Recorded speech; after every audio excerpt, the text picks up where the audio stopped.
ඔන්න ඉතින් අපි අද උදේම පිටත් වුණා මෙන්න මේ ලස්සන බීච් එක බලන්න යන්න. මං හරිම ආසාවෙන් තමයි ඉඳී ටර්ටල් බීච් එකට යන්න. මට ඉතින් ඇති තරම් වෙලා ටර්ටල්ස් ලවාට ගාලා එයාලට ෆීඩ් කරලා හරියට එන්ජොයි කරා. මගේ බබාට හරියටම සතුටු වුණා. ඉතින් ඔන්න ඔය විදිහට මේ වගේ අපිට අවශ්‍ය දේවලුත් අරගෙන අපි නවතින තැනට ගියා.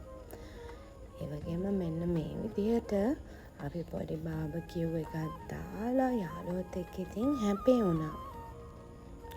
මේ විදිහට තමයි ඉතින් ඒ වැඩේ වුණේ. අන්තිමට ඉතින් අපේ දවස ගෙවුනේ මෙන්න මේ විදිහට. දැන් ඔන්න ඉතින් රෑත් වීගෙන එනවා හිමින් හිමින්.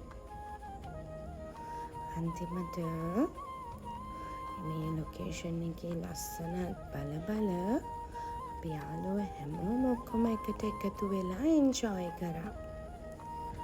ඔන්න ඉතින් මේ තියෙන අන්තිමට හාබියාගේ මගේ චියර්ස් එක.